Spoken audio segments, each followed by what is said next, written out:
So this is what a shop looks like when you leave and you're mad and you're annoyed that things are not working out properly. What is going on, guys? Welcome back to the channel. Getting a very late start today. It's okay though, because we got a ton of orders finished up this morning. Yesterday we were trying and attempting to get this whole zinc coating, zinc plating thing figured out. And today I want to make some more progress. I think I got it situated, figured out, because I did some more reading and research last night. So let's go ahead and get our heaters plugged in. Just gonna plug in this guy here. Let's get the crock pot heated up. This guy has got some degreaser in it. This is the acid bath. And this is where the magic happens. Ain't gonna lie, I'm really disappointed because just looked at some of this hardware. It looked really nice yesterday, and some of the pieces still do. So I guess that's a good sign.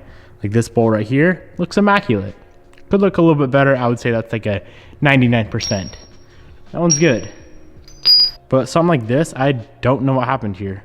It got super blotchy overnight somehow. So that guy's gonna be, this is all the hardware we got finished up in one entire day. That guy's gotta be redone. That one's complete ass. That one looks like poop. That one's good.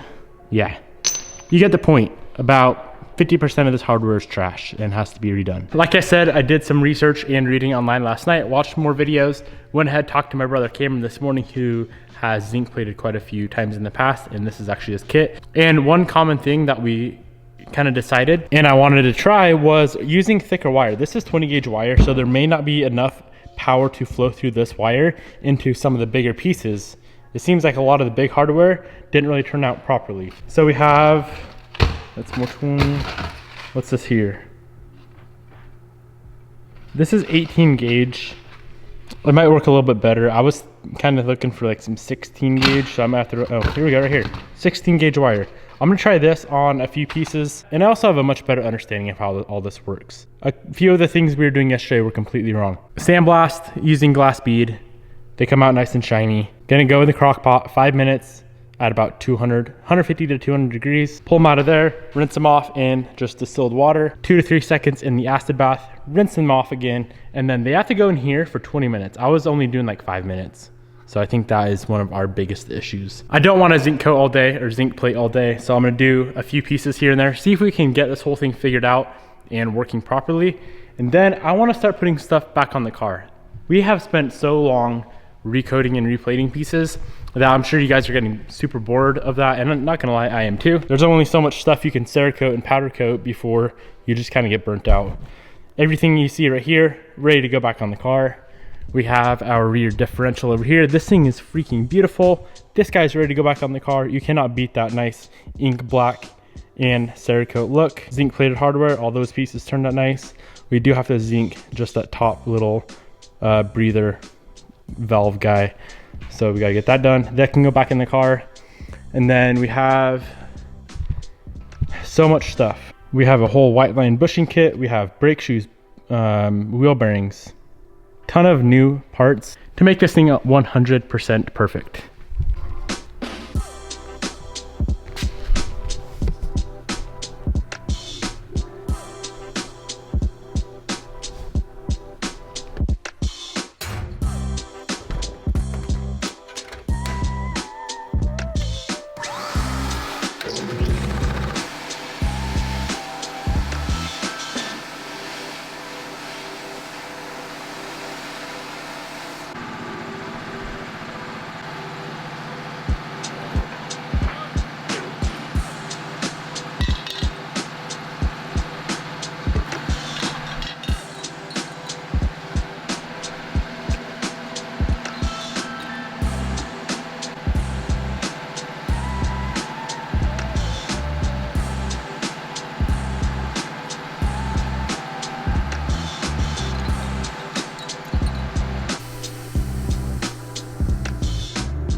First batch went in for 20 minutes. We did not have any luck whatsoever. A very dark gray, dull finish. And if you look at the troubleshooting guide, burnt plating, dark gray, just shows too much current. So I'm gonna try again with a different set of hardware that we have in the degreaser with a little bit lower current and see if we can get this thing dialed in. I used the online calculator, calculated exactly how much amperage we should run, and the second set of bolts turned out worse than the first set of bolts. This thing is really, really not wanting to cooperate with me. All right, I have one last batch of bolts in the degreaser right now. I'm going to attempt this one more time. If we do not make some sort of forward progress, I decided I'm gonna give this project up and I'm gonna have someone else do it all. If this was like a side project, which I think I might still try to do it like on the side with hardware that we don't need, like right freaking now to get finished up, to get this car done, then I would be much more willing to spend another week, another 2 weeks, another year. I hate giving up on things, as you guys know. But when it's something that we need like right now to make any progress, to get the car off the lift, to get the car done so we can work on anything else in the shop, it's kind of really holding us back. This stuff should have been done a week ago, not gonna lie. So yeah, let's try it one more time. If we don't make progress, I'm giving up, which I never do, but it's okay. Tonight I am. I'm giving up. I don't know what the hell is going on. It's almost like nothing is happening anymore. So I give up, officially. I did literally every single thing to a T. And this is what we get. A half-ass plated bolt on one side, nothing on the other. Cool, beautiful. I am completely making assumptions, but I think the issue is this fluid has been sitting for like 2 or 3 years. And I don't know if it goes bad over time.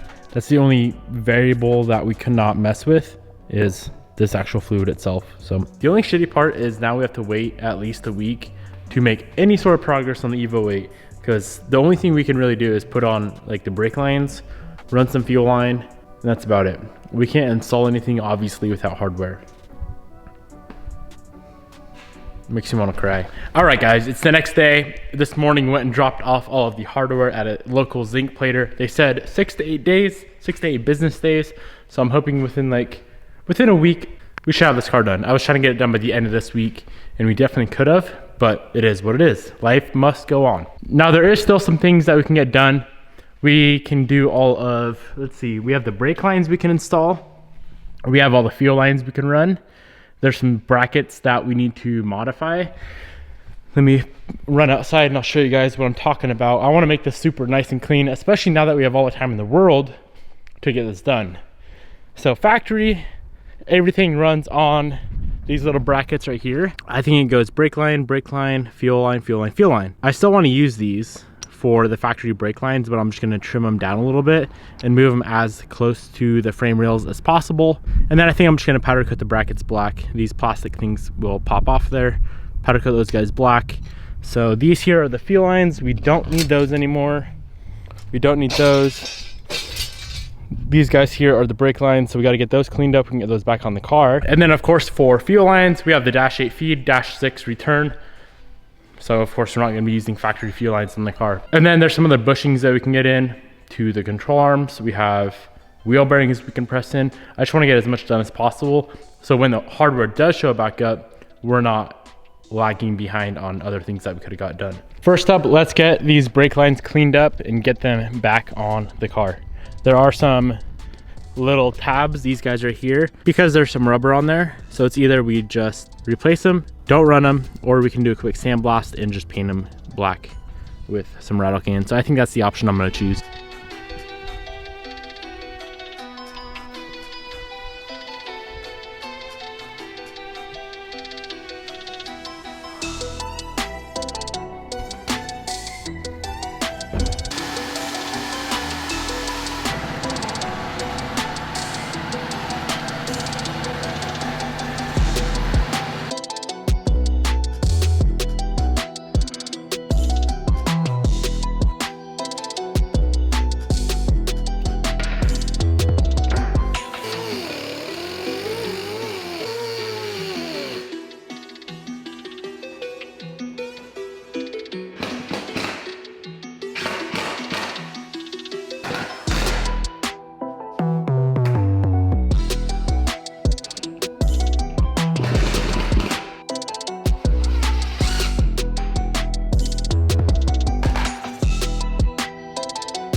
I feel like it's always a little bit tricky to run a big old fuel line and make it look clean.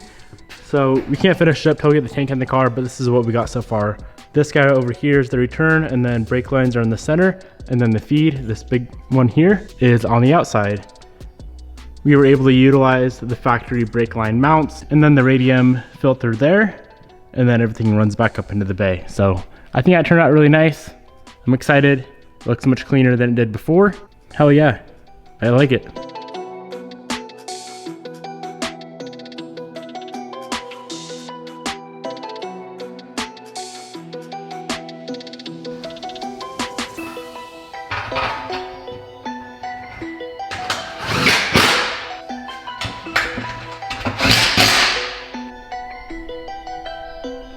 Okay, the next thing I'm working on right now is the whole drive shaft. Been trying to figure out what to do, the best method to get this thing refurbished, cleaned up, whatever you want to call it. From the looks of it, it's not really serviceable. It would be nice to be able to press apart all of the joints and possibly sandblast and powder coat it, but I don't really see that being a possibility, at least not to my knowledge. I could be wrong, but I think the best option is scuff this thing up as best as possible with some Scotch-Brite. Get it completely degreased, and I'm just gonna rattle can the entire drive shaft. I hope it works. I hope it doesn't start peeling or flaking off in the near future. And yeah, I think that is the best option for using the stock drive shaft. Got all these bushings pulled out. Those things are crusty. We're gonna be putting some nice, I forget what brand of bushings in there.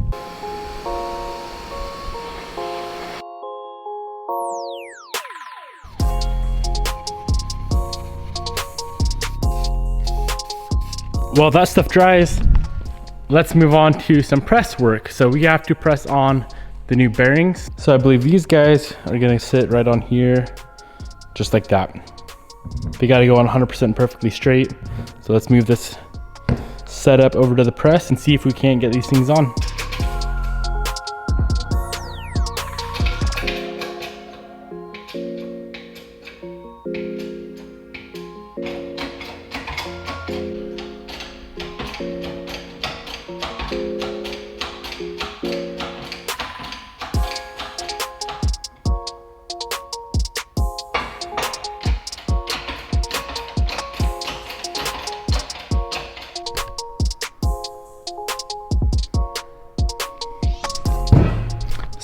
So now that guy,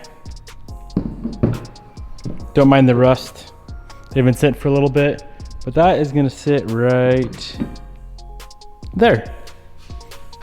Beautiful. And all that rust will be covered up by the rear disc shields. So these guys are all finished up, turned out perfect. If you guys want the hub, I'll link it down in the description box below. A little bit cheaper that way, and if you have a press, it's super simple. Next up on the chopping board is some bushings. I'm gonna run through everything that we have. So these here are the drive shaft bushings themselves from Torque Solutions.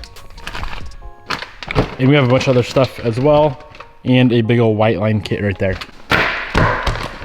So these are, it doesn't say. I'm not sure if I even need some of this stuff. Those look like rear diff bushing mounts. And then we have the mustache bar bushings, which I feel like all of that is included in this kit. I know these aren't. Those things I may not need. Let's go ahead and open this up. This is a full like rear end bushing kit that I found on MAP. So I'm excited to see what all this thing has. That's a whole lot of bushings.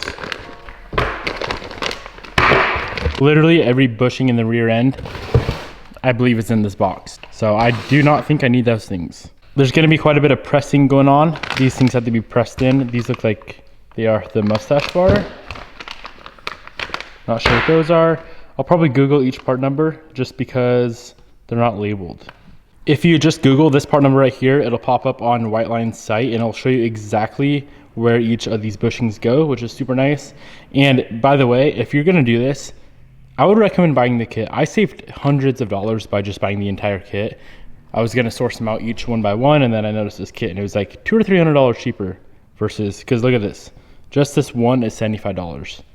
And there's 10 of those. There's 10 kits total, or 10 bags total. The first bushings are for these control arms here. You can kind of just tell where they go. based off the width and whether or not they properly fit in that hole.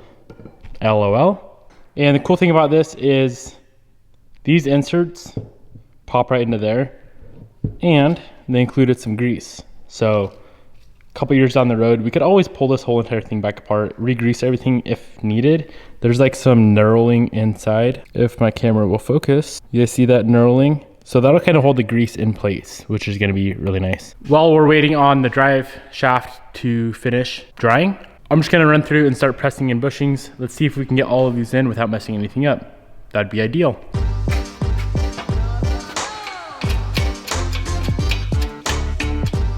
I'm not gonna lie, I completely spaced ordering like a shop press toolkit, I guess you'd call it. Instead of using sockets, I wanna have like actual sleeves that we can press with. Because the sockets, I have a feeling they're gonna kinda, not only are they unsafe because they can shatter, but they don't really fit these bushings all that well. So I'm gonna try something else. I'm actually gonna turn on the oven. I'm gonna put all of the parts in the oven at like 200, 300 degrees. When metal heats up, it expands, and then when it cools down, it shrinks. So if we put all of the bushings in the freezer, all the arms in the oven, we should be able to just drop everything in, maybe with a light love tap with like a rubber mallet, get everything seated, and I think that's gonna be a much easier and quicker method. Also, if anyone knows of a good like press sleeve kit, drop a comment below, because I wasn't really able to find a solid setup. While going through these kits, there's only 3 out of the 9 or 10 that we actually have to press in. It appears everything else should be able to just kind of slide right in. I'll show you guys that later on. So these 3 kits are gonna go into our nice little freezer. Why is there blueberries in there?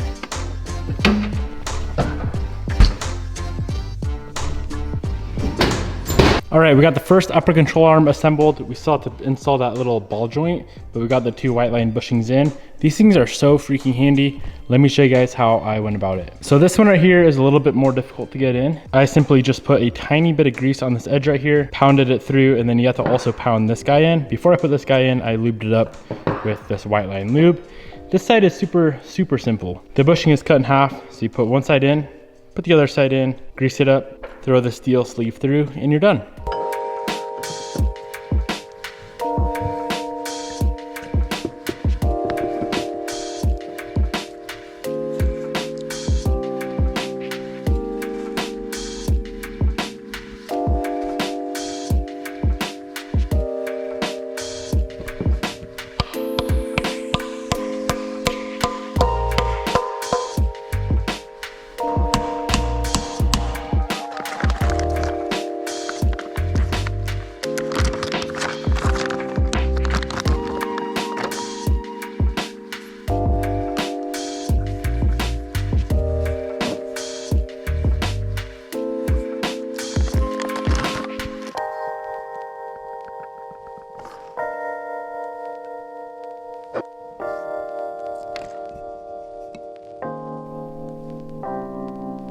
All right, we've made some real good progress on these parts. Let's go pull a control arm out of the oven, a bushing out of the freezer, and see if our trick is gonna work.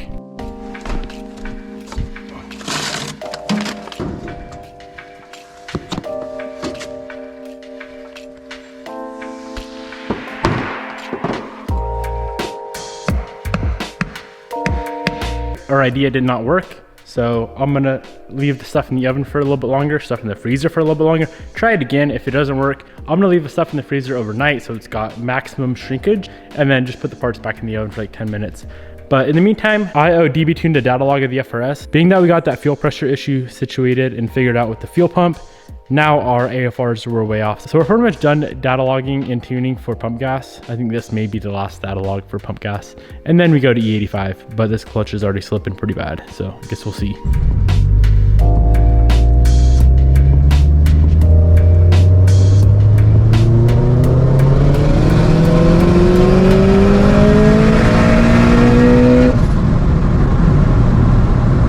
Definitely a ripper.